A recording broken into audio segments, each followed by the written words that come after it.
Hello बच्चों, क्या हाल चाल और सब बढ़िया। तो आज हम करने वाले बच्चों साइंस का chapter number 8 force and pressure के बारे में। तो बच्चों हमने अपनी पिछली वीडियो में एक्सप्लोरिंग फोर्सेस के बारे में पढ़ लिया था। तो आज हम इस वीडियो में समझने वाले बच्चों a force can change the state of motion. A force can change the state of motion के बारे में। तो बच्चों हमारे पास ओल्ड बुक है तो आप न्यू बुक रखिएगा अपने पास। ठीक है बच्चों, न्यू बुक आप अपने पास रखिएगा। तो बच्चों हमने इस चैप्टर में हमने एक्सप्लोरिंग फोर्सेस क्या होता है, पुल और पुश क्या होता है, सबके बारे में हमने अच्छे से समझ लिया था। अगर आपने हमारी पिछली वीडियो नहीं देखी है तो ज़रूर हमारे चैनल पर जाके आप पिछली वीडियोस आप देख सकते हो बच्चों। ठीक है बच्चों, तो चलिए स्टार्ट करते हैं इस वीडियो को। A force can change the state of motion.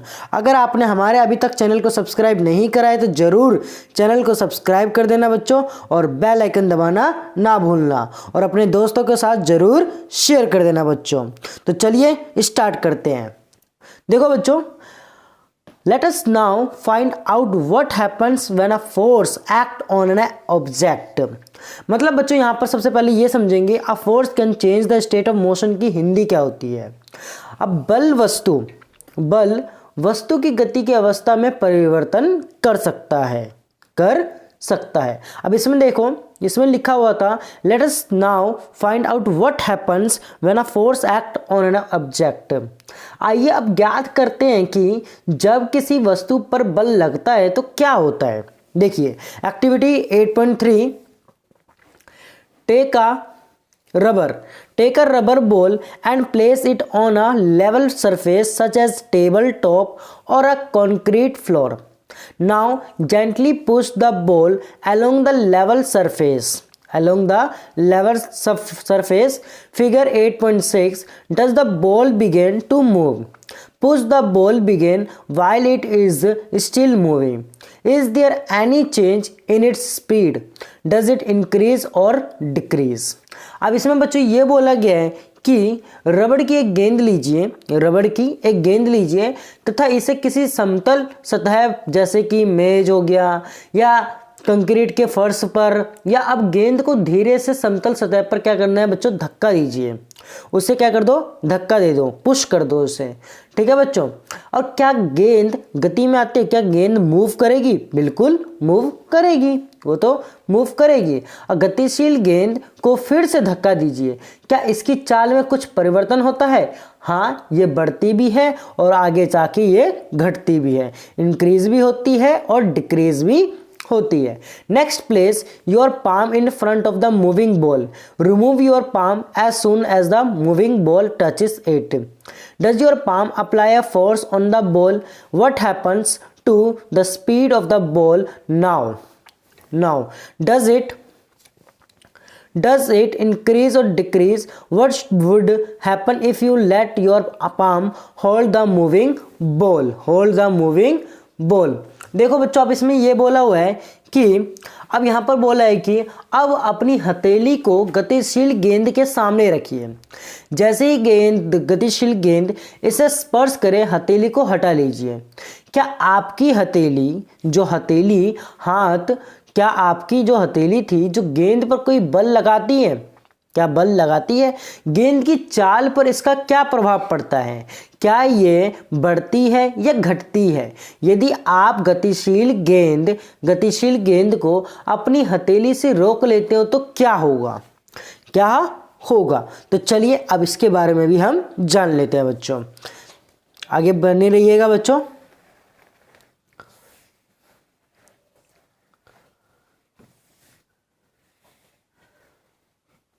You might recall similar situations. आप इसी प्रकार की अन्य स्थितियों पर विचार कर सकते हैं।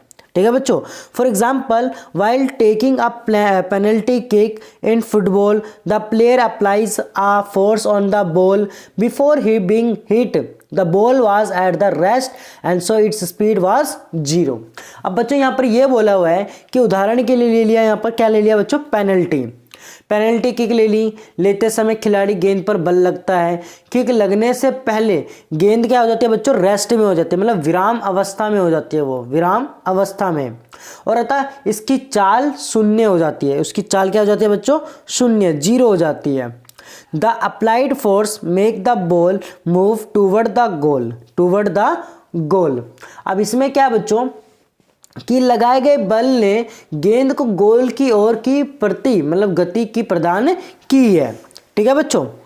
Suppose the goal keeper dives और jump up to the save the goal, save the goal. अब मान लीजिए कि जो गोलकीपर ने गोल बचाने के लिए गेंद पर क्या कर दिया बच्चों, झपट्टा मारा। By his action, the goalkeeper tries to apply a force on the moving ball. The force applied by him can stop or deflect the ball, saving a goal being scored. If the goalkeeper succeed in stopping the ball, its speed decreases to 0. अब यहाँ पर क्या बच्चों, इस क्रिया द्वारा जो goalkeeper गतिशील गेंद पर बल लगाने का प्रयत्न करता है, ठीक है बच्चों, और उसके द्वारा लगाया गया बल गेंद को रोक सकता है, ये विक्षेपित कर सकता है, ये क्या कर सकता है बच्चों, मतलब उसे रोक सकता है, डिफ्लेक्ट कर सकता है, उससे क्या कर सकता है बच्चों, डिफ्लेक्ट कर सकता है, और गोल होने से क्या कर सकता है बच्चों, बचा सकता है। यदि जो गोलकीपर गेंद को रोकने से सफल हो जाता है तो उसकी जो चाल होगी बच्चों, वो क्या हो जाएगी, इसकी जो स्पीड हो जाएगी बच्चों, वो क्या हो जाएगी, 0 हो जाएगी। क्या हो जाएगी बच्चों, 0। ठीक है बच्चों, क्या हो जाएगी, स्पीड उसकी 0 हो जाएगी, स्पीड क्या हो जाएगी, 0। आगे देखो बच्चों, this observation suggest that a force applied on an object may change its speed. If the force applied on the object is in the direction of its motion, the speed of the object increases. If the force is applied in the direction opposite to the direction of motion, then it results in a decrease in the speed of the object. मतलब बच्चों यहाँ पर यह बोला गया है कि ये प्रेक्षण मतलब ये ऑब्जर्वेशन सुझाते हैं कि किसी वस्तु पर लगाए गए बल द्वारा उसकी चाल बदली जा सकती है। यदि लगाया गया बल गति की दिशा में है, मतलब उसके डायरेक्शन में है, तो उसकी वस्तु की जो चाल क्या हो जाएगी बच्चों, बढ़ जाएगी। उस वस्तु की चाल क्या हो जाएगी बच्चों, बढ़ जाती है। और यदि बल वस्तु की गति की दिशा के क्या है बच्चों, अपोजिट डायरेक्शन में है, क्या है बच्चों, अपोजिट डायरेक्शन में है, तो लगाया गया जो वस्तु की जो चाल है वो क्या हो जाएगी बच्चों, कम हो जाएगी। वो क्या हो जाएगी बच्चों, डिक्रीज हो जाएगी। वो क्या हो जाएगी, डिक्रीज हो जाएगी। देखो बच्चों, यहाँ पर हमने बचपन में बहुत गेम खेला होगा, ये वाला तो अगर नहीं खेला है तो जरूर देख लीजिएगा।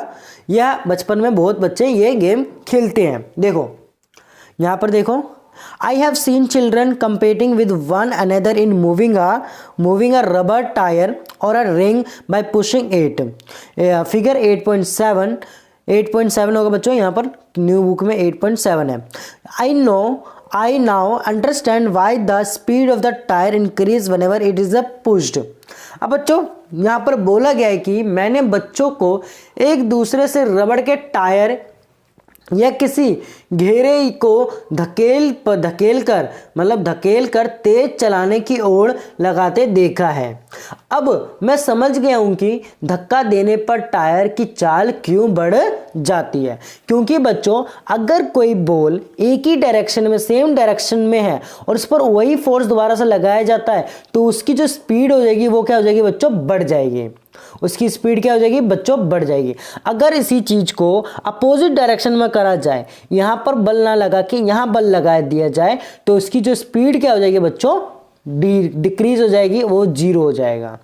ठीक है बच्चों, मतलब मान के चलो कि एक बॉल आ रही है, हमने बस हाथ लगा दिया तो बॉल क्या हो जाएगी बच्चों, वो रुक जाएगी, मतलब उसकी जो स्पीड हो जाएगी वो क्या हो जाएगी, 0 हो जाएगी। अगर उसी बॉल को मैंने कंटिन्यूस आगे धकेला, आगे पुश करा तो वो और भी स्पीड में आ जाएगी। ठीक है बच्चों। तो इसी वजह से हमारा ये जो टॉपिक था a force can change the state of motion, ये हमारा फिनिश हो गया, कंप्लीट हो चुका है बच्चों। आपको अच्छे तरीके से समझ में भी आ गया होगा बच्चों। तो मिलते हैं अपनी अगली वीडियो में। आज की वीडियो के लिए बस इतना ही बच्चों। अगर आपने हमारे चैनल को सब्सक्राइब नहीं करा है तो जरूर चैनल को सब्सक्राइब भी कर लेना बच्चों, और बेल आइकन दबाना ना भूलिएगा बच्चों। तो आज की वीडियो के लिए बस इतना ही। धन्यवाद।